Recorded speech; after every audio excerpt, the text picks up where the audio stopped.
आज के दिन की अगर बात करें तो वही हुआ है जिसकी हम कल बात कर रहे थे कि बांग्लादेश जीत सकता था, या तो मैच ड्रॉ हो सकता था या बांग्लादेश जीत सकता था। तो बांग्लादेश जीता है, बड़ा इजीली वो जीत गए। अब इसमें क्या चीज, मुझे लगता है कि बातें कुछ ऐसी हैं ही नहीं कि हम आज बात करें। वो सारी पुरानी चीजें हैं, पिच की डिस्कशन, वो सारा कुछ आज हमें नजर आ गया कि वो हर टेस्ट मैच में, दुनिया में जनरली जितने टेस्ट मैचेस होते हैं तो वो होता है 5वें दिन आपको ब्रेक मिलता है, 5वें दिन ज्यादा ब्रेक मिलता है। ये हम देखते आए हैं। तो कुछ ऐसा नया नहीं हुआ कि जी हम कहें कि जी बहुत एक्स्ट्राऑर्डिनरी क्रिकेट खेली है बांग्लादेश ने। और लेकिन एक चीज जो कॉमन रही है पाकिस्तान क्रिकेट में कि हमने बुरी क्रिकेट खेल ली है, और पिछले 2-2.5 3 साल से हम खेल रहे हैं और पूरी तरह से एक्सपोज है। और इसमें अगर कई लोग समझते हैं ना जी, भी सवाल आज प्रेस कॉन्फ्रेंस में भी किया गया था कि जी शान मसूद से कि आपने डिक्लेयर कर दिया 448 पे। मुझे लगता है कि एक पॉजिटिव चीज है इस टेस्ट मैच की, वो वही है कि 448 पे हमने डिक्लेयर किया और हम जीत की तरफ जा रहे थे। और जो मसला वही है कि हमारी बॉलिंग बिल्कुल फारग है, और ये चीज हमें एक्सेप्ट करनी पड़ेगी। हम पिछले 2-3 साल से अपनी हार को अपनी बैटिंग में डाल देते हैं कि जी बैट्समैन अच्छे नहीं है, बैटिंग अच्छी नहीं करते। ये मसला ही नहीं है। पिछले 2.5-3 साल से हमारी बॉलिंग परफॉर्म नहीं कर रही और हम उसी वजह से मैच हार रहे हैं। ये बिल्कुल क्लियर बात है और इस चीज को हमें एक्सेप्ट करना चाहिए। हमारे जो बॉलर्स हैं वो अपने पूरे पोटेंशियल पे बॉल ही नहीं कर रहे क्योंकि उनका माइंडसेट वो वाला नहीं है, और मेंटली तौर पर वो इतने मैच्योर भी नहीं है कि उनको पता ही नहीं है कि गेम अवेयरनेस का उनको बिल्कुल अंदाजा है ही नहीं इस वक्त। और आज भी वो चीज हमें नजर आई है। और बैटिंग आज फ्लॉप हुई, लेकिन उसका आप ये नजर पे है कि जी सारा कुछ अब बैटिंग में डाल दे। बैटिंग हमने पहले भी की 448, आज भी हमने अगर बैटिंग की अगर बात करें तो उसमें ऐसी कुछ नहीं था कि बांग्लादेशी बॉलिंग भी बहुत अच्छी की, ऐसा इतना नहीं था। मुझे लगता है पाकिस्तान ने विक्ट्री कही थी, अब्दुल्ला शरीफ डिसआउट हुए। बाबर आजम ने आई थिंक जो शॉट वो खेला, जनरली बाबर आजम तो 3 दफा आउट हुए आज। सो आई थिंक ये चीजें अब हमें जरा देखनी चाहिए क्लियरली, हमें थोड़ा सा मैच्योर इसमें होना चाहिए। और बॉलिंग साइड पे आई थिंक मुझे लगता है कि मुझे क्या लगता है ये रियलिटी है कि अगर हम लोग ये समझते हैं कि हम इन बॉलर को निकाल के कुछ डोमेस्टिक से बॉलर उठा लेंगे तो आपके पास नहीं है बॉलर्स। ये भी चीज एक्सेप्ट करें कि आपके पास बॉलर्स भी नहीं है इस वक्त हमारे पास, क्योंकि आपको माइंड से पिछले कुछ सालों से वो चीज कही जाती है ना कि अगर आप टॉप को बेहतर कर लो तो टॉप से वो इंस्पायर होके वो सारा कुछ बॉटम पे जाता है। तो वो कुछ इंस्पायर होने के लिए था ही नहीं पिछले कुछ सालों में। किससे इंस्पायर हो? आपके पास आपके आधे बॉलर्स डोमेस्टिक मिला लें, वो सारे इंजर्ड हुए पड़े हैं, उनके इलाज ठीक नहीं हुए, और जो बॉलर्स खेल रहे हैं वो 130 पे है। ये आपके टॉप के बॉलर्स थे और जिनका माइंडसेट बिल्कुल इमेच्योर बच्चों वाला है। और वो चीज अब हमें नजर आ रही है, एक्सेप्ट नहीं कर रहे, वो एक अलग बात है हमारी। मैं फिर कहूंगा कि बैटिंग मसला नहीं है, मसला बॉलिंग का है। और अब इसमें ना एक चीज जो इंटरेस्टिंग देखने वाली है कि हम जब हारते हैं तो हम लोग समझते हैं कि कप्तानी गलत हो गई या बैटिंग पे डाल देंगे। मोस्टली ऐसे ही होता है ना, कप्तानी इसमें गलत थी। कप्तान ने भी वो क्या कर रहा था, बाबर का भी अगर देखा जाए तो आज कहीं लोगों को बाबर भी याद आ रहा होगा कि बाबर भी तो ये इसी बॉलिंग लाइनअप के साथ करवा रहा है ना बॉलिंग। उसके पास भी क्या वसीम अख्तर तो नहीं थे। तो ये सारी चीजें अब वही है कि ये बॉलिंग लाइनअप, ये हमारे बॉलर्स वो वाले हैं ही नहीं, ये बिल्कुल बिलो एवरेज बॉलर्स है ये सब। और ये खुर्रम और मोहम्मद अली की भी अगर बात करें, ये अच्छे बॉलर्स हैं, इन्होंने डोमेस्टिक में परफॉर्म किया हुआ है। बट जिस तरह से हमारी रेपुटेशन है फास्ट बॉलिंग की, वो लेवल, वो स्टैंडर्ड नहीं है इस वक्त पाकिस्तानी बॉलर्स का। शाहीन अफरीदी, नसीम शाह का एक एक्सक्यूज है कि जी वो इंजरी से वापस आए, वो सारा कुछ चीज ठीक है। शाहीन अफरीदी वो तो मुझे पिछले 2-2.5 साल से वो वैसे मुझे लग ही नहीं रहा। मुझे लगता है कि वो बस ऐसे खेल रहे हैं कि यार बस या तो वो हम पे एहसान कर रहे हैं या तो वो बस कह रहे हैं पता नहीं क्या पाकिस्तान क्रिकेट चलाए हो रहे हैं। और आई थिंक अब ये तो मेरे ख्याल से वो नेक्स्ट मैच तो वैसे ही नहीं खेलेंगे शायद। उन्होंने उनकी कोई पर्सनल उनका कुछ है तो वो उनकी बेटी पैदा हुई है तो वो शायद उधर बिजी होंगे तो वो वैसे ही नहीं खेलेंगे। और अगर वो खेल भी रहे होते तो मुझे लगता है कि उनको ड्रॉप अगले मैच में करना चाहिए था, और शायद अगले कुछ मैचेस में उनको करना चाहिए ड्रॉप। हमें कुछ ऐसे बॉलर्स की तरफ देखना पड़ेगा यार, कम से कम फास्ट बॉलिंग है ना, थोड़ा सा होता है कि यार ये अच्छा बॉल डालेगा तो विकेट लेगा, और वो हमारी इस बॉलिंग लाइनअप पे बहुत कम नजर आया। नसीम शाह ने कुछ अच्छे बॉल डाल दिए, 2 ओवर में 2 बॉल डाल दिए, क्योंकि कंसिस्टेंसी वो है ही नहीं, लाइन लेंथ का कंट्रोल हमारे पास नहीं है। ये बड़ी सीधी सी बात है। इस पे तो मुझे लगता है कभी किसी ने बात भी नहीं की कि जी हमारा कंट्रोल ही नहीं है। आप कि कोई भी टेस्ट मैच उठा के देखें टॉप टीम्स का, इंग्लैंड, ऑस्ट्रेलिया, इंडिया का, उनके बॉलर्स देखें जरा, वो उनको खड़ा करें एक साइड पर और एक साइड पे इनको खड़ा करें, ये दो बॉल भी एक जगह पे नहीं कर सकते हमारे बॉलर्स। और वो हमने रिसेंटली तो हमने देखा था ऑस्ट्रेलिया के साथ टेस्ट मैचेस में कि वो किस तरह हमें फंसा के बॉलिंग कर रहे थे। पैट कमिंस, हेजलवुड और स्टार्क कैसे फंसा के बॉलिंग कर रहे थे, उनका एग्रेशन क्या था। और ये सारी चीजें आई थिंक मुझे आज ऐसे लग रहा है कि मैं बातें दोबारा कर रहा हूँ और उसको मैं बेवकूफी समझ लग रहा हूँ कि ये बातें हम कर क्यों रहे हैं। ये सब वो बातें हैं जो हमें पता है। तो आज हम वैसे हिस्टोरिक डिफीट भी थी टेस्ट में, मतलब हमने पहले वनडे में T20 में काला मुंह करवा लिया था अपना, अब टेस्ट में रह गया था, वो भी आज हमने करवा लिए। और आई थिंक अब अच्छा इस तरह से आज जो हार है ना वो उस तरह से फील भी नहीं हुई, क्योंकि इसी तरह हम देख चुके हैं, वर्ल्ड कप में देख चुके हैं, इससे पहले कुछ 2 सालों से हम देख रहे हैं, तो आज वो उस तरह से फील भी नहीं हुई। और मुझे डर ये, आज मैं एक वीडियो देख रहा था कि फैंस ग्राउंड से निकल रहे थे, वो कहते हैं कि हमें तो आदत हो गई है अब, तो ऐसी कोई नई बात नहीं है। तो वो बड़ी अच्छी बात थी। ये आप वीकेंड्स के जो टिकट्स थे वो फ्री थे बिल्कुल फैमिलीज के लिए।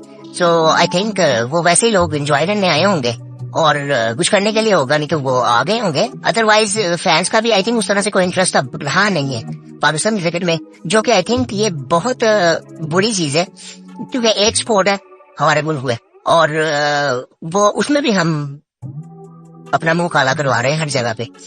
सो इसमें अब ना हम ये थोड़ी सी बात करते हैं कि जनरली टेस्ट क्रिकेट होती क्या है और खेली किस तरह से जाती है। हम लोग जिस तरह से खेल रहे हैं इस तरह से टेस्ट क्रिकेट नहीं खेली यार, स्पेशली हमारे बॉलर्स जिस तरह से बॉलिंग कर रहे हैं। दुनिया में कहीं पे भी टेस्ट मैच होगा ना तो वो जनरली कहा जाता है कि जी 5 दिन की जब किसी भी दिन का पहला घंटा होता है वो बैटिंग उसमें मुश्किल थोड़ी सी होती है, क्योंकि मॉइस्चर होता है तो बैटिंग थोड़ी सी मुश्किल हो सकती है, बैट्समैन को सेट होते हैं थोड़ा सा टाइम लगता है, एक ये सबको पता है। अब दूसरी चीज ये आती है कि जी कुछ स्पेसिफिक कंडीशंस आ जाती है कि जहाँ पे ग्रास वगैरह होता है, जैसे साउथ अफ्रीका में कहा जाता है कि जी अनइवन बाउंस होता है, और ऑस्ट्रेलिया में कई जगहों पे ऐसा है। उधर भी मैं कहूंगा कि कोई ऐसा मतलब बंदा सेटल हो जाए तो वो अच्छी बैटिंग वहां पे भी होती है। ये सिर्फ वो माइंडसेट का मसला होता है। ये हमने अब जब हमारे टेस्ट मैचेस में हमने देखा था कि अगर इंसान प्लेयर सेटल हो जाए तो वो अच्छी बैटिंग कर सकता है वहां पर। सो खैर ये चीजें होती हैं। और उसके बाद कहा जाता है कि जी 4-5वें दिन आपको ब्रेक ज्यादा मिलेगा। ये जनरली हर टेस्ट मैच में होता है। अब हम लोग क्या करने की कोशिश कर रहे थे, हम कोशिश कर रहे थे कि हम ग्रीन विकेट्स बनाने और सबके लिए वो इक्वल हो जाए। हमारी फास्ट बॉलिंग स्ट्रेंथ है जो कि नहीं है, ये हम समझ रहे हैं कि हमारी फास्ट बॉलिंग स्ट्रेंथ है, बिल्कुल भी नहीं है। और आप ग्रीन विकेट्स बना भी ले, आप ठीक है हिला लेंगे बॉल, अच्छी बैटिंग लाइनअप आएगी, वो थोड़ी सी धूप भी लगी तो वो उन्होंने आपको मारना शुरू कर देना है इस बॉलिंग लाइनअप पे। 130 पे बॉलिंग कर रहे हैं, 125 से स्टार्ट करते हैं, 130 पे बॉलिंग कर रहे हैं आपके बॉलर्स, क्या उसमें कर लेंगे। मैं कल भी बात कर रहा था कि क्लब क्रिकेट में किसी बच्चे को 4 दिन हुए होना बॉलिंग करते हुए, वो 130 पे कर रहा होता बॉल। सो हम इस स्पीड से कुछ कर नहीं सकते।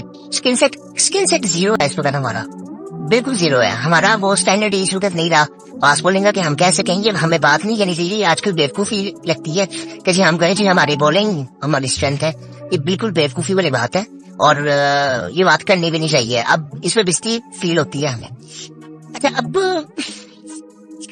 अब हम बनाने की कोशिश क्या कर रहे थे और क्यों कर रहे थे मुझे समझ नहीं आई। अभी हम जो बात कर रहे थे पिच की, हमें पिच ऐसी बनानी क्यों है, ग्रीन विकेट बनानी क्यों है। हम जनरली अपनी टीम को उस तरह से क्यों नहीं करते कि जी हमारे पास पाकिस्तान में पिचेस आपको वैसी मिलती हैं। जी अगर टेस्ट मैच करवाया जाता तो चलो ठीक है, वो पहले 1-2 घंटे सबके लिए मुश्किल होते हैं, वो जनरली हर जगह पे होते हैं। उसके बाद आपको 4-5वें दिन आपको ब्रेक मिलना ही मिल रहा है पाकिस्तानी विकेटों का। हमें दुबई में भी इस तरह से मिलता था, श्रीलंका में भी इस तरह की क्रिकेट होती है, बांग्लादेश में वो ज्यादा कर लेते हैं कि वो 3-4 दिन उधर या 5 दिन भी आपको स्पिन मिल सकता है। लेकिन जनरली एशियन टीम्स इस चीज के लिए फेमस थी कि हम लोग स्पिन बॉलिंग अच्छा खेलते हैं, जो कि अब आई थिंक मुझे नहीं लगता कि पाकिस्तान तो बिल्कुल भी नहीं आई थिंक उस तरह से अच्छा खेलता। और रिसेंटली इंडिया का भी थोड़ा सा नजर आया था कि वो भी स्पिन को इतना अच्छा उस तरह से खेल नहीं रही, लेकिन हमसे फिर भी वो बहुत बेहतर है। और मुझे लगता है कि एशिया में या दुनिया भर में जो स्पिन बॉलिंग को बेहतर खेलते हैं वो श्रीलंका और बांग्लादेश ही है। किसी भी कंडीशन में स्पिन बॉलिंग को बड़ा बेहतर खेलते हैं। अभी रिसेंटली ये कल आई थिंक श्रीलंका और इंग्लैंड का मैच हो रहा था, वहां पे अब वो इंग्लैंड में हो रहा है, तो वो भी उधर फाइट कर रही है श्रीलंका। तो हम तो अपने मुल्क में हैं, वो अब मैं कल एक थंबनेल देख रहा था, उसमें लिखा हुआ ना कि हम तो अपने मुल्क में भी शेर नहीं है। सो ये बात रियलिटी है। हम पिछले 3 साल से पाकिस्तान में कोई टेस्ट मैच नहीं जीते, और अभी चैंपियन ट्रॉफी भी होनी है, और हमें हमारी स्ट्रेंथ का क्या, हमारी टीम का नहीं पता कि टीम खेलेगी क्या माइंडसेट होना चाहिए, कुछ नहीं पता अभी हमें। और इसीलिए यहाँ तो हमें कोशिश नहीं करनी चाहिए कि अब अगर बात कर रहे हैं दूसरे टेस्ट की, और दूसरे टेस्ट में आज वो सवाल साफी कर रहे थे कि आप क्या चाहेंगे, किस तरह की पिच बना दे। वो क्यूरेटर 5 दिन में क्या कर लेगा, वो 5 दिन में पिच को क्या बना देगा कि 5 दिन आपको रेट मिलेगा या 5 दिन आपको सीमन स्विंग मिलेगा। ये चीजें पॉसिबल नहीं है, ये इस गर्मी में ये चीजें पॉसिबल नहीं है। हमें इस चीज को समझना पड़ेगा। जो कंडीशंस हम बनाना चाह रहे हैं उसके लिए मौसम भी थोड़ा सा ठंडा चाहिए, जो कि आई थिंक नवंबर के एंड में या दिसंबर में होगा, जनवरी में होता है। वरना ये रावलपिंडी में, लाहौर में, कराची में ऐसी पिचेस बनाना मुश्किल है। शायद ठंडे इलाके नॉर्थ वगैरह में जो कुछ 1-2 ग्राउंड है जो कि अभी पॉसिबल ही नहीं है वहां पे मैचेस होना, लेकिन वहां पे ये चीज पॉसिबल एक टाइम पे जाके हो सकती है कि अगर पिचेस वहां पे अच्छी बनाई है तो ये चीज हम उधर प्रोड्यूस कर सकें। जैसे ना इंडिया में बहुत से ग्राउंड है, उनके कुछ ग्राउंड ऐसे हैं जहाँ पे आपको ब्रेक मिलना ही नहीं है, वो उनके ग्रीन विकेट है। जहाँ पे उन्होंने रिसेंटली इंग्लैंड के साथ उन्होंने टेस्ट मैचेस खेले थे, तो वहां पे उन्होंने उनको फंसाया था। ये चीजें अभी पाकिस्तान में नहीं है। अभी हम अपने 3-4 स्टेडियम है जिन पे हम काम कर रहे हैं, इक्वली मुझे लगता है कि बिल्कुल एक जैसी दिखते हैं, और अगर हम उसको चेंज कर नहीं सकते, हम अपनी टीम उसके मुताबिक क्यों नहीं करते?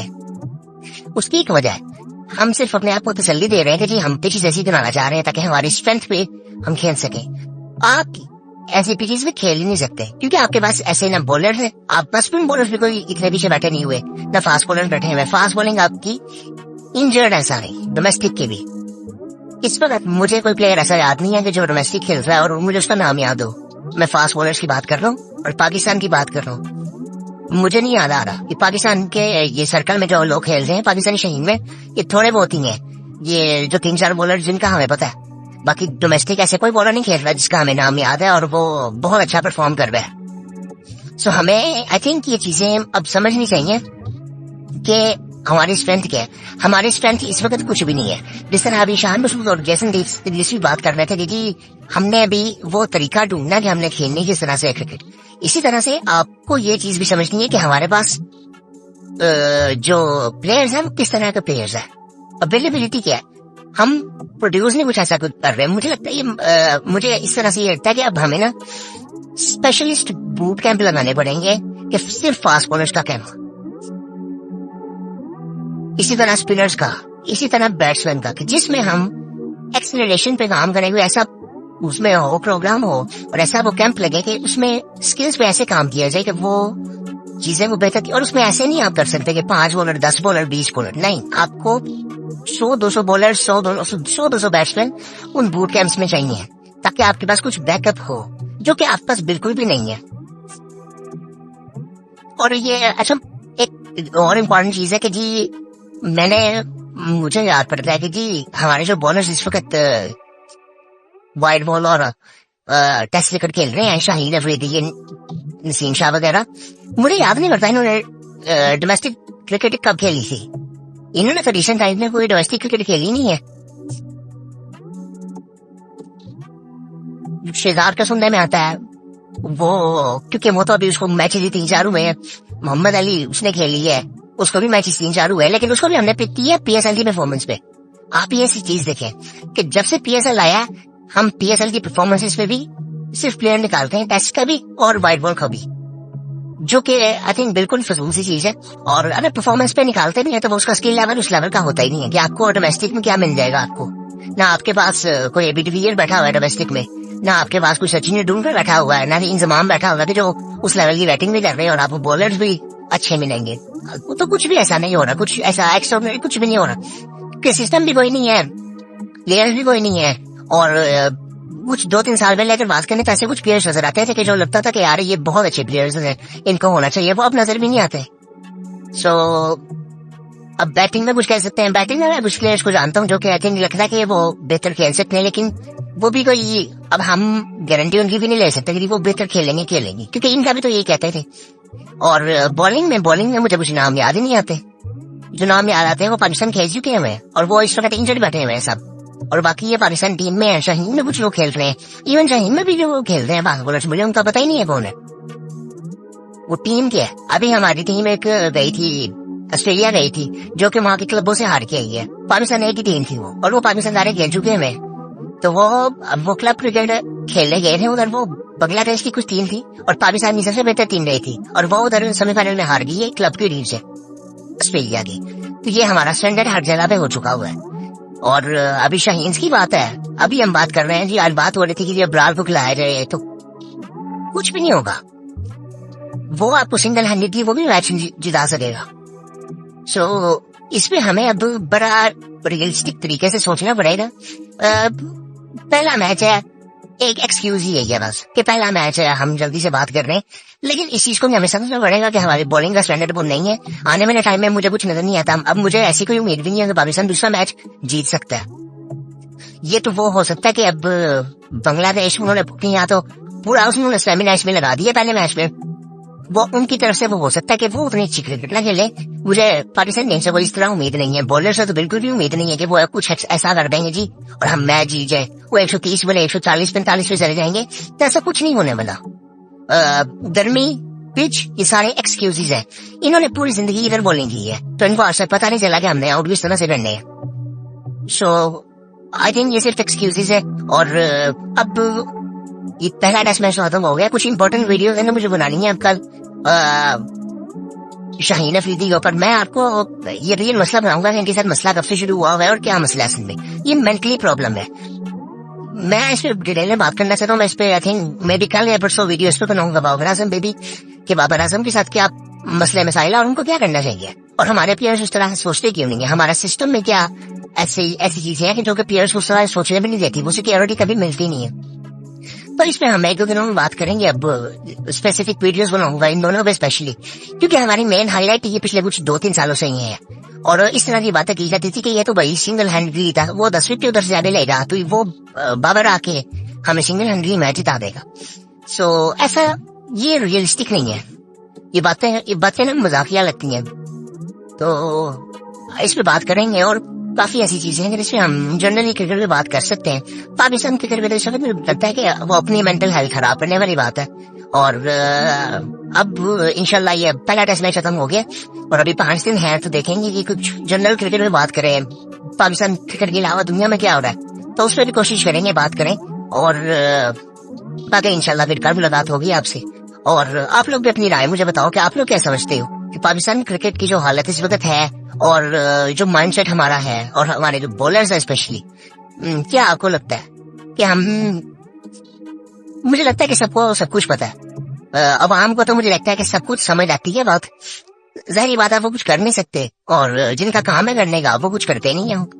तो बाकी है बस उम्मीद बेहतर की कर सकते हैं। बाकी इंशाल्लाह कल मुलाकात होगी आपसे फिर।